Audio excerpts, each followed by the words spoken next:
ഞാൻ ഡോക്ടർ ജുഫ്ന ഇലാജ് ആരു ഹെറിറ്റേജ് ഹോസ്പിറ്റലിൽ ഹെർബൽ കോസ്മെറ്റോളജി സ്പെഷ്യലിസ്റ്റാണ്.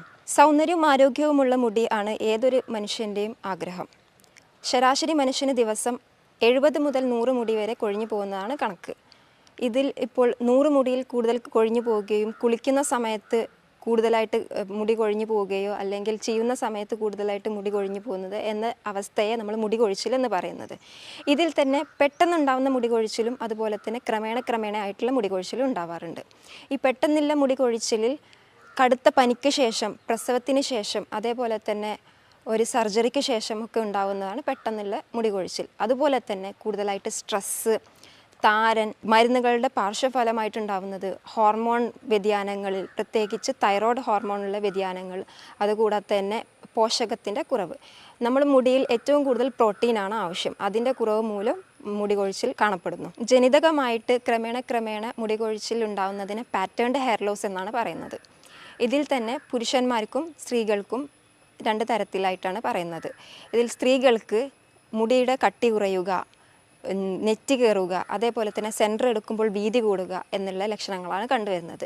പുരുഷന്മാരിൽ സാധാരണയായിട്ട് നമ്മൾ പറയുന്നത് കഷണ്ടി പോലെ അതിൽ തന്നെ നെറ്റി കയറുന്ന അവസ്ഥയും അതേപോലെ തന്നെ മൂർധാവിലുള്ള മുടി കട്ടി കുറയുകയാണ് ചെയ്യുന്നത്. അതേപോലെ തന്നെ മുടികളിൽ പലതരത്തിലുള്ള ക്രീമുകളുടെ ഉപയോഗം, ജെല്ലുകളുടെ ഉപയോഗം, പലതരത്തിലുള്ള എണ്ണകൾ മാറ്റി ഉപയോഗം, ഇവയൊക്കെ മുടി കൊഴിച്ചിലിന് കാരണമാകും.